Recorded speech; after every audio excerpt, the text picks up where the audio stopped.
संध्याकाळचे 5 वाजले होते. सागर एसटी मधून खाली उतरला. बाहेर पावसाची रिमझिम सुरूच होती. जवळपास 8 तासाच्या प्रवासाने त्याच्या पाठीमध्ये वेदना होत होत्या. सागर जवळपास 30च्या आसपास वय असणारा तरुण होता. कोकणातल्या एका गावात सरकारने त्याची नेमणूक जैवविविधतेचा अभ्यास करण्यासाठी केली होती. सह्याद्री आणि कोकण यात असे अनेक जीव आढळतात जे जगात इतरत्र कुठे आढळत नाहीत. पावसाळ्यात तर असे जीव दिसण्याची शक्यता जास्त असते. खाली उतरल्यावर त्याची नजर आजूबाजूला भिरभिरत होती. तितक्या समोरील पत्र्याच्या शेड खालून जवळपास 20चा एक मुलगा छत्री घेऊन त्याच्या दिशेने येताना त्याला दिसला. आल्या आल्या धापा टाकत त्याने विचारले, सागर साहेब तुम्हीच ना? सागरने होकारार्थी मान डोलावली आणि म्हणाला, हो, पण तू कोण आहेस? तो मुलगा म्हणाला, मी महाद्या. आपल्या गावात जो सरकारी बंगला आहे तिथे मी काम करतो. अचानक लक्षात आल्याच्या आविर्भावात सागर म्हणाला, अरे हां, मला देशमुख सर म्हणाले होते तिथे तुला न्यायला येईल कोणीतरी. महाद्या म्हणाला, हां साहेब, चला आता, लांब जायचं आहे अजून. सागर वैतागून म्हणाला, अरे अजून लांब आहे होय? महाद्या म्हणाला, मग काय साहेब, इथून रिक्षाने जायचंय. मग पूल ओलांडून पुढे गेलो की थोडं चालत पण जायचं आहे. सागर काही बोललाच नाही. हाताचा इशारा करून निघायची खूण केली. भर पावसात रिक्षा चालली होती. पाऊस पडत असल्याने 6 वाजताच अंधार पडलेला. रस्ता तर नावालाच उरलेला. एक छोटा पूल ओलांडून रिक्षा बराच वेळ पुढे जात होती. एका ठिकाणी येऊन महाद्याने त्या रिक्षावाल्याला थांबायची खूण केली. सागर आणि महाद्या खाली उतरले. आजूबाजूला झाडी सोडली तर कुठेच काही दिसत नव्हतं.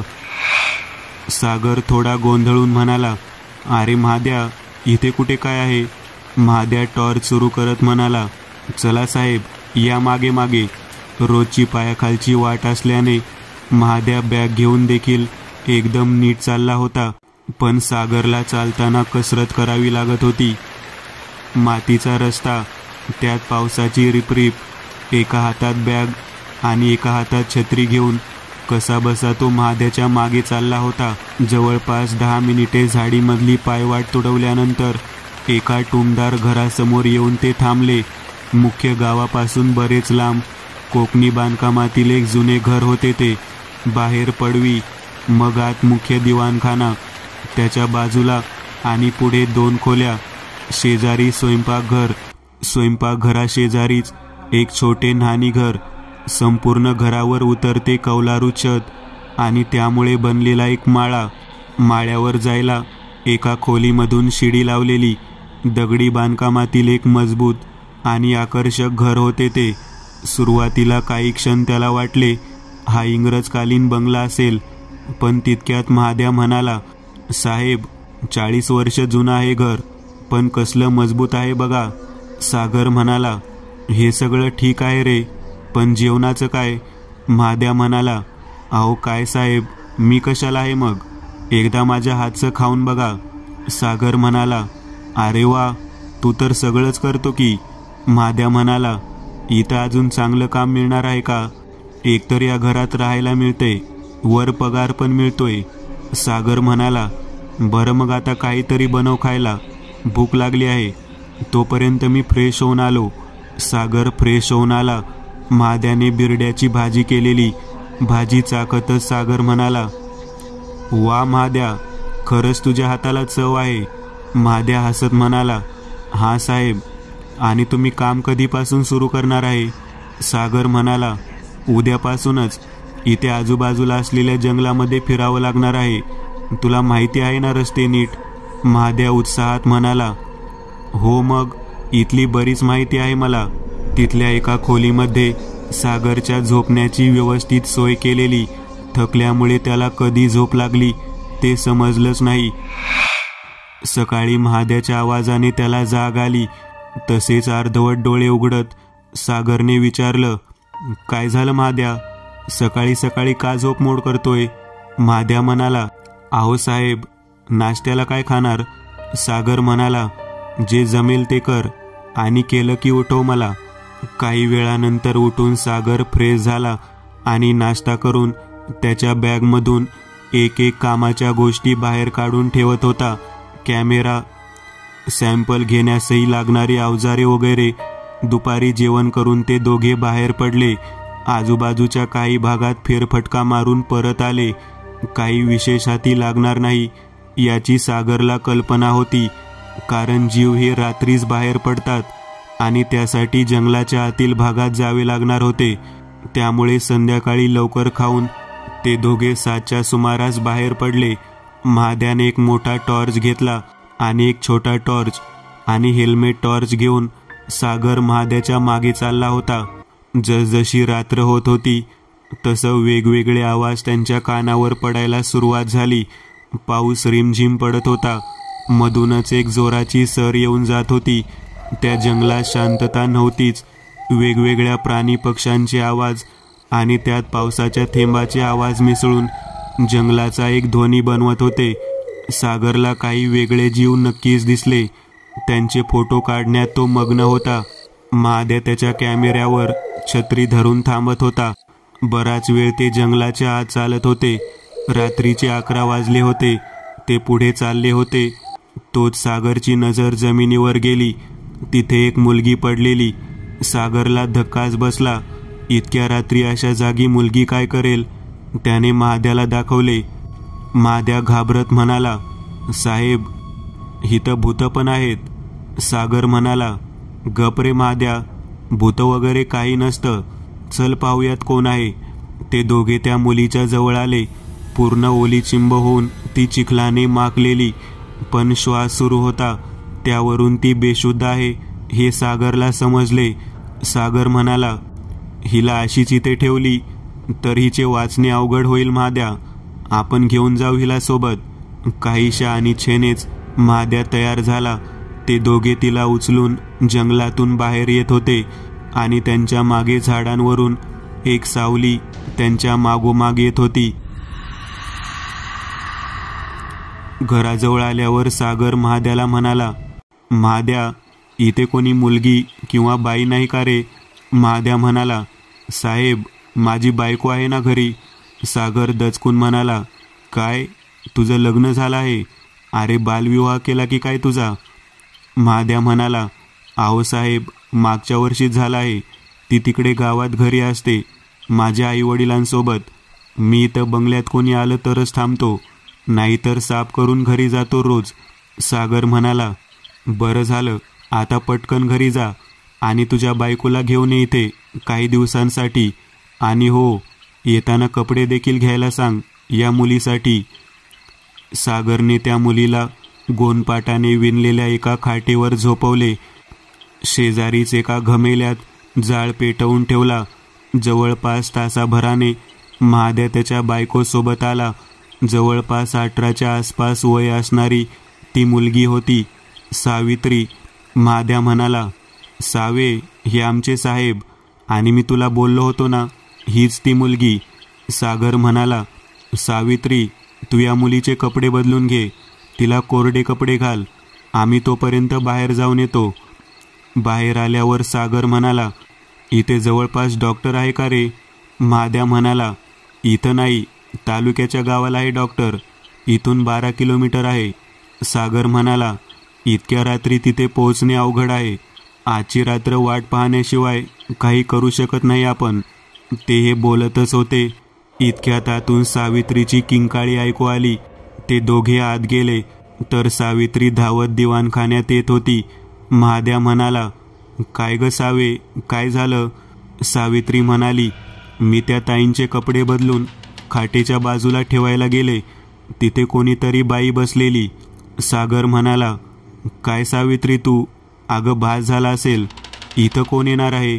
महाद्या म्हणाला, बरं चल, आपण बघूयात आत जाऊन. महाद्या आणि सागर आत आले. आत कोणी नव्हते. सागर म्हणाला, बघ सावित्री, कोणी नाही आत. सावित्री घाबरत म्हणाली, हां साहेब, पण त्या मुलीचे ओले कपडे मी तिथे कडेला गोळा करून ठेवलेले. आणि आता बघा. सागरने नीट पाहिले. त्या मुलीचे ते ओले कपडे खोलीभर अस्ताव्यस्त पडलेले. सागरला वाटले घाईमध्ये पळताना सावित्रीकडूनच हे झालं असेल, त्यामुळे त्याने त्याकडे दुर्लक्ष केले. तो म्हणाला, सावित्री, पळताना तुझ्याकडून पाय वगैरे लागला असेल, जाऊ दे. सावित्री म्हणाली, हो असेल तसे साहेब, आणि त्या ताईंच्या कपड्याला एक पैंजण पण अडकलेला, मी तो तिथेच त्यांच्या डोक्याजवळ ठेवला आहे. सागरला सावित्रीचे कौतुक वाटले. वयाने लहान असली तरी तिला समज होती. रात्रीचे 2 वाजून गेले होते. सावित्री आणि महाद्याला एका खोलीमध्ये झोपायला सांगून सागर दिवाणखान्यात असलेल्या एका सोफ्यावर झोपला. त्या घरात वीज होती, त्यामुळे रात्रीचे दिवे चालू होते. सागरला झोप लागून काहीच वेळ झाला होता. इतक्यात त्याला कोणीतरी गाणं म्हणत असल्याच्या आवाजाने जाग आली. तो आवाज त्याच मुलीच्या खोलीमधून येत होता. सागरला आता भीती वाटली होती, कारण घरात त्या तिघांशिवाय कोणी नव्हते. शिवाय ती मुलगी बेशुद्ध होती. उठून तो दरवाजाजवळ आला. दरवाजा फक्त ढकलला होता. दाराला कान लावून त्याने कानोसा घ्यायचा प्रयत्न केला. गाणं नव्हतंच ते, अंगाई होती ती. तो दार ढकलून पटकन आत गेला, पण आत कोणीच नव्हते. शिवाय तो येणारा आवाज देखील थांबला होता. त्याला आश्चर्य वाटले, कारण त्याने तो आवाज स्पष्ट ऐकला होता. त्याचे लक्ष त्या खाटेजवळ खाली पडलेल्या पैंजणाकडे गेले. त्याला आठवले, तो पैंजण तर सावित्रीने वरती ठेवलेला. फार विचार न करता तो त्या खाटेजवळ गेला आणि ते पैंजण उचलण्यासाठी खाली वाकला. त्या पैंजणाला तो हात लावणार, इतक्यात त्या खाटेखालून एका स्त्रीचा हात बाहेर आला आणि त्या हाताने सागरचे मनगट पकडले. सागरने दचकून हात मागे ओढला. हे सगळं इतक्या कमी वेळात घडलं की त्याला काहीच समजलं नाही. तो बाहेर आला. त्याला काहीच समजत नव्हते त्याच्यासोबत नक्की काय घडतंय. तो पुन्हा सोफ्यावर झोपला. त्याचा डोळा लागला होता. इतक्यात त्या खोलीचा दरवाजा उघडला. कोणीतरी स्त्री तिथून बाहेर आली. ती सागरच्या खाटेजवळ येऊन उभी राहिली. पण सागरला अचानक जाग आली. त्याला असे वाटले की त्याच्याजवळ कोणीतरी उभे आहे, पण डोळे उघडून पाहायची त्याची हिंमत होत नव्हती. तरी त्याने हळूहळू डोळे उघडले. त्याच्या शेजारी तीच स्त्री उभी होती. त्याची नजर तिच्या चेहऱ्यावर गेली. पाण्याने भिजून पूर्ण पांढरा पडलेला चेहरा होता तो. तिचे डोळे खोल गेलेले. तो खूप घाबरला. त्याला ओरडायचे होते, पण आवाज निघत नव्हता. इतक्यात दचकून तो उठला. घामाने त्याचा चेहरा भिजलेला. त्याला स्वप्न पडले होते. सागर उठून बसला होता. त्याला पुन्हा त्याच अंगाईचा आवाज आला. इतक्यात त्याचे लक्ष ती मुलगी झोपलेल्या खोलीकडे गेले.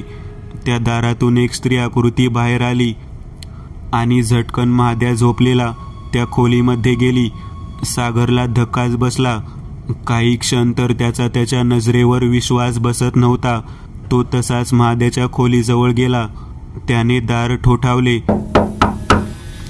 अर्धवट झोपेत महाद्याने दार उघडले. सागरला असा अचानक पाहून तो म्हणाला, काय झालं साहेब? सागर म्हणाला, अरे तुझ्या खोलीमध्ये काहीतरी आलं आहे. महाद्या म्हणाला, काय बोलताय साहेब तुम्ही? आता तर मी तुमच्या समोर दार उघडलं ना. इतक्या सागरची नजर महाद्याच्या मागे असलेल्या पलंगाकडे गेली. तिथे सावित्री शेजारी एक बाई बसलेली. अंधार असल्याने सागरला काही नीट दिसले नाही, पण तो थोडासा ओरडतच म्हणाला, महाद्या, ते बघ तिथे. महाद्याने मागे पाहिले, पण तितक्यात ती गडप झालेली. महाद्याला तिथे फक्त सावित्रीच दिसली. महाद्या म्हणाला, साहेब, मला वाटते तुम्हाला जास्त झोप आली आहे. तुम्ही आराम करा. काही लागलं तर मला आवाज द्या. सागर अजून देखील द्विधा अवस्थेत होता. त्याचा असल्या गोष्टींवर विश्वास नव्हताच, पण दुसरे मन मात्र काहीतरी वेगळं सुरू आहे याची जाणीव करून देत होतं. तो पुन्हा बाहेर येऊन झोपला. त्याला झोप तर लागतच नव्हती. रात्रीचे 3 वाजले होते. छोटासा आवाज देखील त्याचे लक्ष वेधून घेत होता. इतक्यात त्याला त्या खोलीमधून पावलांचा आवाज येऊ लागला. त्याची उत्सुकता त्याला शांत बसू देत नव्हती आणि त्याची भीती त्याला त्या खोलीकडे जाण्यापासून रोखत होती. तरी देखील सागर त्या खोलीकडे निघाला. त्या खोलीचा दरवाजा त्याने झटकन आत ढकलला. त्याने खाटेकडे पाहिले. त्याला धक्काच बसला. ती मुलगी खाटेवर उठून बसलेली. आत फक्त छोट्या बल्बचा उजेड होता. तो त्या मुलीजवळ गेला. तिचे लक्षच नव्हते. तो म्हणाला, आला तुम्ही शुद्धीवर, कसं वाटते आता? पण ती काहीच बोलत नव्हती. त्याचे लक्ष तिच्या हातांकडे गेले. तिने हातात तोच पैंजण पकडला होता आणि त्या पैंजणाकडे ती पाहत बसलेली. ती लक्ष देत नव्हती. हे पाहून तो बाहेर आला. त्याने महाद्याला आणि सावित्रीला उठवले. बाहेर आल्यावर तो म्हणाला, सावित्री, ती मुलगी शुद्धीत आली आहे. चल तू तिला बघ, काही पाहिजे का वगैरे. ते तिघे त्या खोलीमध्ये आले. पण ती मुलगी आता बेशुद्ध होती आणि पलंगावर तशीच झोपलेली. ते पैंजण पण तिच्या हातात तसेच होते. महाद्या म्हणाला, साहेब, ही तर अजून बेशुद्ध आहे. तुम्ही नीट पाहिलेलं ना? सागर म्हणाला, हो रे महाद्या, ते बघ तिच्या हातात, तो पैंजण अजून तसाच आहे. सावित्री म्हणाली, मला काहीतरी वेगळं वाटतंय साहेब. सागर म्हणाला, आता तू परत तेच भूत वगैरे सुरू नको करू. तिच्या हातामधलं ते पैंजण घे, लागेल तिच्या हाताला नाही तर. सावित्री ते पैंजण घ्यायला गेली. तोच ती मुलगी उठून बसली. तिने सावित्रीला एक धक्का दिला. सावित्री तशी जमिनीवर कोलमडली. त्या मुलीच्या पूर्ण चेहऱ्यावर केस होते. ती अंगाई म्हणू लागली. आता हा सर्वांसाठीच धक्का होता. सावित्री उठून पुन्हा तिच्या जवळ आली आणि म्हणाली, काय झालं ताई, काही होतंय का? इतक्या त्या मुलीने मान वर केली. तिचा चेहरा पूर्ण पांढरा पडलेला, डोळे तर पूर्णच काळे झालेले. ती रागाने सावित्रीकडे पाहत होती. सावित्री घाबरून किंचाळली आणि त्या खोलीतून पळत बाहेर आली. सागर आणि महाद्याला काही समजलं नाही, कारण ते त्या मुलीच्या पाठीमागे होते. सावित्री मागे. ते दोघे देखील बाहेर आले. सावित्री तिथेच थरथरत बसलेली. त्या दोघांना पाहून म्हणाली, ती भूत. सागर म्हणाला, काय बोलत आहे तू हे? त्या मुलीला शुद्ध आलीये आणि तू तिला भूत म्हणते? सावित्री म्हणाली, तिच्यामध्ये काहीतरी आहे, मी पाहिलंय. इतक्यात त्या खोलीचा दरवाजा आपोआप बंद झाला. आतून पुन्हा त्या अंगाईचा आवाज येऊ लागला. तो आवाज तिघांनीही ऐकला. सावित्री म्हणाली, बघा, मी म्हणाले ना, काहीतरी वेगळं आहे. सागर म्हणाला, खूप झालं आता. आताच्या आता जाऊन सगळा सोक्षमोक्ष लावून टाकूयात. चला माझ्या बरोबर. दार ढकलून ते तिघेही आत आले.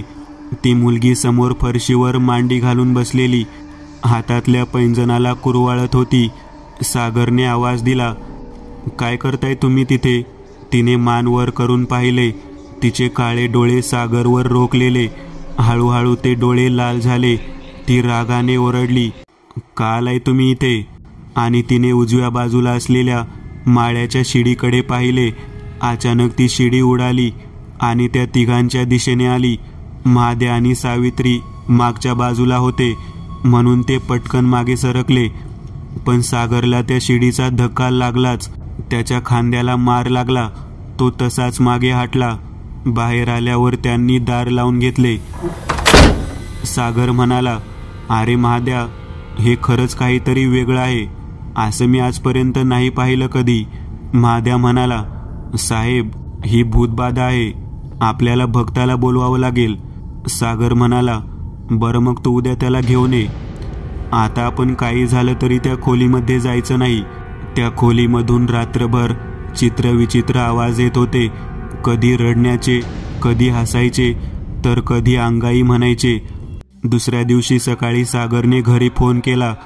त्याच्या आईला त्याने घडलेला सगळा प्रकार सांगितला. त्याच्या आईला देखील धक्का बसला. त्या म्हणाल्या, अरे हे वेगळंच आहे काहीतरी, साधी भूतबाधा तर नक्कीच नाही. सागर म्हणाला, अगं आई, पण हे तुला कसं माहीत? यावर त्याची आई म्हणाली, अरे मागे एकदा मी भूत आणि विज्ञान नावाच्या एका सेमिनारला गेलेले. तिथे भूतांची काही बेसिक माहिती समजली. मला असं वाटतं ज्यांनी तो सेमिनार दिलेला त्या एकदंते यांना मी याबद्दल सांगते. आता तू एक काम कर, तुझं लोकेशन मला व्हॉट्सॲपवर पाठवून ठेव. त्यानंतर सागर पुन्हा घरात आला. सकाळी 11 वाजता महाद्या गावातील भगताला घेऊन आला. त्यानंतर तो भगत, सागर आणि महाद्या त्या खोलीमध्ये गेले. तिथे ती मुलगी तशी जमिनीवर झोपलेली. त्यांनी तिला उचलून खाटेवर झोपवले. त्या भक्ताने तिच्या कपाळाला हात लावला. त्याला फार काही समजलं नाही, पण तो म्हणाला, भूतबाधा आहे हे नक्की. मी हा ताईत देतोय, तिच्या गळ्यात घाला, तिला काही त्रास नाही होणार. सागर म्हणाला, पण हे नक्की काय आहे? भगत म्हणाला, मला देखील नीट समजत नाहीये, कारण त्या आत्म्याने हिला काहीच त्रास दिलेला नाही. बघूयात, जर का तिला काही त्रास झाला तर. भगत निघून गेल्यावर महाद्याने दुपारी जेवणाची तयारी केली. सर्वांनी जेवण केलं. दुपारनंतर काहीच घडले नाही. ती मुलगी तशीच झोपलेली.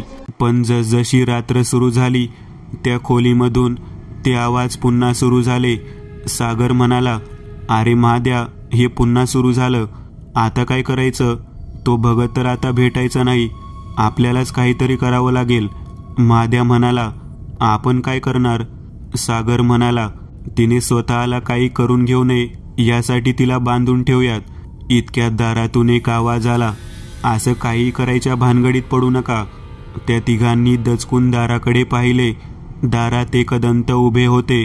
त्यांच्या नेहमीच्या पोशाखात, अंगात कुर्ता, पायात जीन्स, गळ्यात त्या त्रिशूळाच्या पेडेंटमध्ये असलेला रुद्राक्ष आणि कपाळावर अष्टगंधाची चंद्रकोर. त्यांच्या मागे केशव उभा होता. सागर दचकून म्हणाला, कोण आपण? एकदंत म्हणाले, सकाळी तुझ्या आईचा मला फोन आलेला, त्या मुली संदर्भात. सागर म्हणाला, म्हणजे तुम्हीच एकदंत? आणि तुम्ही इतक्या तातडीने आलात देखील? एकदंत म्हणाले, मला एखाद्या गोष्टीचे महत्त्व खूप आधीच समजते. ज्या प्रकारे त्या मुलीचे तुझ्या आईने वर्णन केले, त्यावरून मला समजलं हे दिसतंय तेवढं सोपं प्रकरण नाही. त्यामुळे मी तडक निघालो. तुझे लोकेशन तर होतेच माझ्याकडे. सागर म्हणाला, म्हणजे नक्की काय म्हणायचं आहे तुम्हाला? एकदंत म्हणाले, एखादा आत्मा किंवा वाईट शक्ती त्याच्या आजूबाजूला असलेल्या लोकांना खूप त्रास देते, पण कालपासून तुम्हाला काहीच त्रास झालेला नाही. त्यामुळे तुम्ही त्या शक्तीला कमी लेखायची चूक करत आहेत. सागर म्हणाला, मग आता काय करायचे आपण? एकदंत म्हणाले, सर्वात आधी ती कोण आहे हे आपल्याला पाहायचे आहे. त्या मुलीची तर आपल्याला काहीच माहिती नाही, पण तिला भेटून पाहूयात काय होतंय. सागर, एकदंत आणि महाद्या त्या खोलीमध्ये आले. तिथे ती मुलगी खाटेवर बसलेली. एकदंत यांनी तिला विचारले, कोण आहेस तू? यावर तिने काहीही प्रतिक्रिया दिली नाही. तिच्या हातात तेच पैंजण होते.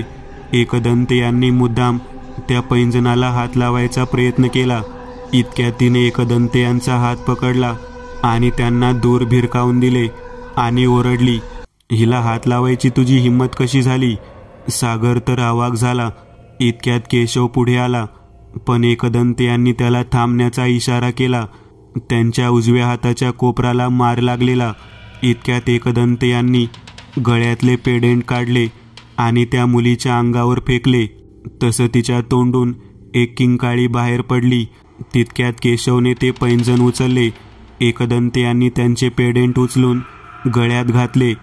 त्यानंतर खिशातून करेच्या पाण्याची बाटली बाहेर काढली आणि ते पाणी त्या मुलीवर शिंपडले. त्या मुलीचे हातपाय खाटेला बांधून ठेवले आणि खाटेभोवती करेच्या पाण्याने रिंगण आखले. एकदंत म्हणाले, आता या मुलीला काही नाही होणार, पण आपण सगळे बाहेर थांबू. मला खात्री आहे या पैंजणांवरून मला नक्की काहीतरी कळेल. मी एक रिंगण आखणार आहे. यातच सर्वांनी थांबायचे. मला थोडा वेळ लागेल. तोपर्यंत कोणीही या रिंगणातून बाहेर पडायचं नाही. एकदंत यांना पिशाचे वेदामुळे जी वस्तूच्या साहाय्याने भूतकाळ पाहायची सिद्धी मिळालेली, त्याचा वापर करून एकदंत यांनी त्या पैंजणाचा इतिहास जाणून घ्यायचा प्रयत्न केला. काही वेळातच त्यांना तो इतिहास पूर्ण समजला. त्यानंतर ते म्हणाले, मी म्हणालो होतो ना, हे जे काही आहे ते अत्यंत भयानक आहे. आपल्याला आता एक खूप मोठे दिव्य करावे लागणार आहे. सागर म्हणाला, म्हणजे नक्की काय करावे लागणार आहे? एकदंत म्हणाले, कोणत्याही साधनाविना एका आत्म्याला मुक्त करायचे आहे. आपल्याकडे त्या स्त्रीचे शरीर नाही, त्यामुळे हे काम अजूनच अवघड आहे. केशव म्हणाला, मग आता मी काय करायचे आहे? एकदंत म्हणाले, केशव, तू यज्ञाचे सामान काढ. आपल्याकडे 2 पर्याय आहेत. जर ती आत्मा खूपच रागात असेल तर आपल्याला तिला कैद करावी लागेल, नाहीतर तिला मुक्त करायचं. केशवने यज्ञाची तयारी केली. एकदंत त्या यज्ञासमोर बसले. त्यांनी एका बाजूला त्यांचे नेहमीचे झाकण असलेलं कमंडलू ठेवलं आणि पिशाचे वेद उघडला. त्यातलं एक विचित्र पान त्यांनी उघडलं. लावसट त्यांनी ते पैंजण समोर धरले आणि पिशाचे वेदामधील विचित्र मंत्र वाचायला सुरुवात केली. अचानक त्या खोलीमधले सर्व दिवे गेले. फक्त यज्ञातल्या समिधा धगधगत राहिल्या. यज्ञाचा प्रकाश खोलीमध्ये पसरला होता, पण हळूहळू तो कमी होऊ लागला. मुख्य दार धाडकन उघडले. सोसाट्याचा वारा आत येऊ लागला. घराचे दार खिडक्या आपटू लागले आणि अचानक सर्वांसमोर ती आली. यज्ञाच्या समोरच ती उभी होती. तिचे ते उग्र रूप सर्वांनीच पाहिले. नेसलेली काळी साडी, विस्कटलेले केस, तो पांढरा पडलेला चेहरा, काळे कुट्ट डोळे, सुकलेले शरीर. तिने एक हात पुढे केला तसं यज्ञ विझू लागला. एकदंत यांनी शेजारील पिशवीतून भंडारा काढला आणि तिच्या हातावर फेकला. ती जराशी मागे हटली, पण तिला काही विशेष फरक पडला नाही. केशव यज्ञात अजून समिधा आणि तूप टाकू लागला. यज्ञ पुन्हा पेटला होता. एकदंत यांनी त्या यज्ञात ते पैंजण टाकले. तशी ती स्त्री चवताळली. ते पैंजण जळू लागले, पण स्त्री मोठ्याने किंचाळत होती. घरातल्या भिंतीवरच्या फ्रेम्स खाली पडू लागल्या. तिच्या किंकाळ्यांनी पूर्ण घर भरून गेलेले. एकदंत तसेच स्थितप्रज्ञ होते. ते म्हणाले, मी तुझे दुःख समजू शकतो, पण तू आता मुक्त व्हावं असं वाटते मला. यावरती स्त्री अजूनच चिडली. तिने समोरील भिंतीकडे हात केला आणि भिंतीवरील एक फ्रेम एकदंत यांच्या पाठीवर येऊन आदळली. ही गोष्ट इतक्या क्षणात घडली की त्यांना काही करायला वेळच मिळाला नाही. बाहेरून झाडाचा पालापाचोळा आत येऊ लागला. यज्ञ विझतच होता. तोच एकदंत यांनी शेवटचे मंत्र म्हटले आणि कऱ्हेच्या पाण्याची बाटलीच तिच्या अंगावर फेकली. ती तडफडू लागली. पिशाचे वेदातील मंत्रांनी तिला कमजोर केलेलं. त्यांनी ते कमंडलू उघडले आणि पुन्हा काही मंत्र वाचून कऱ्हेचे पाणी तिच्या अंगावर शिंपडले. काही क्षणातच ती त्या कमंडलूमध्ये सामावली. त्यांनी ते कमंडलू बंद केले. अचानक सर्व वातावरण शांत झाले. एकदंत उठले आणि म्हणाले, आता धोका टळला आहे. खरं तर मला जे नको होतं तेच करावं लागलं, पण असोत, काही दुसरा उपाय नव्हता. केशव, तू हे सगळं आवर आणि महाद्या तू घर साफ कर बाबा. घर कमी आणि भूतबंगला जास्त वाटतोय हा आता. सागर, तू त्या मुलीचे हातपाय मोकळे कर. रात्र उलटून गेली होती. सर्वांना रात्री थोडा वेळ झोप मिळाली. महाद्या आणि सावित्रीने जमेल तसे घर साफ करून घेतले. सकाळी सर्वजण बाहेर होते. तितक्या त्या खोलीमधून ती मुलगी उठून बाहेर आली. तिला पाहता सर्वांच्या पोटात गोळा आला, पण एकदंत शांत होते. ती मुलगी खूप गोंधळलेली होती. एकदंत तिला म्हणाले, इकडे ये तू आणि बस इथे. तुला खूप प्रश्न असतील ना? तिने फक्त मान डोलावली आणि ती तिथे समोर येऊन बसली. एकदंत म्हणाले, सावी, जरा चहा आणते का करून सगळ्यांना? सावित्री चहा करायला गेली. एकदंत म्हणाले, हा तर मुली, आधी सांग तू कोण आहेस आणि या जंगलात कशी आली? ती मुलगी म्हणाली, मी तृप्ती आहे. मी इथून पुढे असलेल्या गावात राहते. त्या दिवशी मी मुंबईवरून परत येत होते. एस मधून उतरल्यावर रिक्षाने येत होते. रिक्षामध्ये मी आणि अजून एक बाई होती. रात्रीची वेळ होती. आम्ही नदीवरच्या पुलावरून चाललो होतो. तोच रिक्षाचा अपघात झाला आणि रिक्षा नदीत कोसळली. मी कोसळताना बाहेर पडले, त्यामुळे रिक्षापासून लांब पडले पाण्यात. माझ्या डोक्याला थोडे लागले होते, पण नेमका एक कोंडका मला मिळाला. त्याच्या आधारे मी पाण्यात तरंगत राहिले. नंतर मी किनाऱ्याला लागले. तिथे गाळात अडकले होते, पण कसं तरी त्या गाळातून मी बाहेर आले.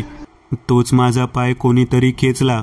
मी मागे वळून पाहिले तर त्या गाळातून हात बाहेर आलेले. मी खूप घाबरले आणि तशीच धावत सुटले. माझ्या मागे एक स्त्री होती. पण अचानक एका दगडाला माझा पाय अडखळला आणि मी कोसळले. नंतरचं काहीच आठवत नाही. तितक्या सावित्री चहा घेऊन आली. सर्वांनी चहा घेतला. सागर म्हणाला, पण मग ती आत्मा आणि हिचा काय संबंध? एकदंत म्हणाले. तृप्ती वाहत आली आणि नदीच्या कडेला जिथे गाळात अडकली तिथेच तिच्या कपड्यात गाळात असलेला एक पैंजण अडकला आणि ती आत्मा त्या पैंजणाच्या मुळे तृप्तीच्या मागे आली. पण ती जिथं दगडाला ठेच काढली तिथं मरियाईचं स्थान होतं. त्यामुळे ती आत्मा त्या ठिकाणाच्या जवळ जाऊ शकत नव्हती. म्हणून तृप्ती वाचली. आणि त्यानंतर मग तुम्ही तिला घेऊन इथे आलात आणि पुढील प्रकार घडला. महाद्या म्हणाला, पण ती कोण होती? कारण मी कधी ऐकलंच नाही तिच्याबद्दल गावात. एकदंत म्हणाले, ती लावसट होती. म्हणजे अशी स्त्री जिचा बाळणपणानंतर काही दिवसातच मृत्यू झाला होता. जवळपास 2 वर्षापूर्वी झाला असं की त्या स्त्रीला मुलगी झाली होती, पण तिच्या सासरच्यांना मुलगा हवा होता. त्यामुळे जेव्हा ती मुलगी माहेरावरून सासरी आली तेव्हा ती झोपलेली असताना गुपचूप त्या मुलीला घेऊन तिचे सासरे बाहेर पडले आणि त्या मुलीला नदीत फेकायला निघाले. पण त्या आईला समजले. ती त्यांच्या मागे धावतच निघाली. पण ती तिथे पोहोचेपर्यंत त्यांनी त्या मुलीला नदीत फेकले. ते पाहून त्या स्त्रीने पण नदीमध्ये उडी घेतली. पण तिला त्या मुलीला वाचवता आले नाही आणि तिला पोहता येत नसल्याने ती देखील बुडाली. पण त्या मुलीचा देह गाळात अडकला. तिच्या पायात जे पैंजण होते ते त्या स्त्रीने खूप प्रेमाने बनवून तिच्या पायात घातलेले. त्या पैंजणाभोवतीच त्या स्त्रीचा आत्मा अडकला होता. कारण ते पैंजण तिच्या मुलीचे होते आणि त्या मुलीचा देह तिथेच गाळात मिसळला होता. आणि त्यामुळे जेव्हा त्यातला एक पैंजण तृप्तीच्या कपड्यात अडकला ते त्या स्त्रीला सहन झाले नाही आणि ती त्या पैंजणाच्या मागे आली. त्या पैंजणातच तिचे बाळ आहे असे तिला वाटत होते. सर्वांच्या डोळ्यात पाणी आलेले. तृप्ती म्हणाली, कसे लोक असतात ना, मुलगी झाली म्हणून असं करायचं का? एकदंत म्हणाले, अजूनही मुलीला कमी समजायची पद्धत आहे काही लोकांच्या मानसिकतेत आणि त्यातून हे सगळं घडतंय. अशा लोकांना शिक्षा झालीच पाहिजे. सागर म्हणाला, मग ती स्त्री बुडाल्यावर काहीतरी झालं असेलच ना? एकदंत म्हणाले, तिच्या सासरच्यांनी अशी आवई उठवली की त्या स्त्रीने मुलीला घेऊन जीव दिला. काही पुरावे नसल्याने तिच्या सासरच्यांना काही झाले नाही. सागर म्हणाला, पण मी त्यांना असं सोडणार नाही. मी नक्की काहीतरी करेन. एकदंत म्हणाले, हो तू करशीलच. पण मी म्हणालो ना तुला, त्या स्त्रीला तुम्हाला त्रास द्यायचा नव्हता. त्यामुळे तुम्हाला काहीच झाले नाही आणि तिचा आत्मा मुक्त व्हावा असेच मला वाटत होते. पण ते शक्य नाही झाले कारण आपल्या सगळ्यांचा जीव धोक्यात होता. सागर म्हणाला, तृप्ती तुला घरचे शोधत असतील. तू 2 दिवस इथेच आहे. महाद्या तू तृप्तीला घरी सोडून ये. सर्वांनी एकदंत यांचे आभार मानले. एकदंत यांनी अजून एक प्रकरण व्यवस्थित हाताळले होते. पण सर्वांच्या मनात शेवटी हाच विचार होता, या सगळ्यात ती स्त्री आणि तिची मुलगी यांचा काय दोष होता? मित्रांनो, आज पुरतं एवढंच. तुम्हाला जर काही गोष्ट आवडली असेल तर नक्की लाईक करा. तुमच्यापैकी बरेचसे जण व्हिडिओ लाईक न करताच पळून जातात. पण हा जर व्हिडिओ तुम्ही लाईक केला तर मला जरा बरं वाटेल आणि असेच भारी भारी व्हिडिओ बनवायची माझ्यात एनर्जी येईल. त्यामुळे नक्की लाईक करा. आणि अजूनही कोणी या चॅनलला सबस्क्राईब केलेलं नसाल तर लगेच सबस्क्राईब करून टाका. आणि बाजूची घंटी ती मात्र दाबायला विसरू नका. देवाची घंटी आहे ती. चला तर मग पुन्हा भेटूया अशीच एक आगळी वेगळी गोष्ट घेऊन पुढच्या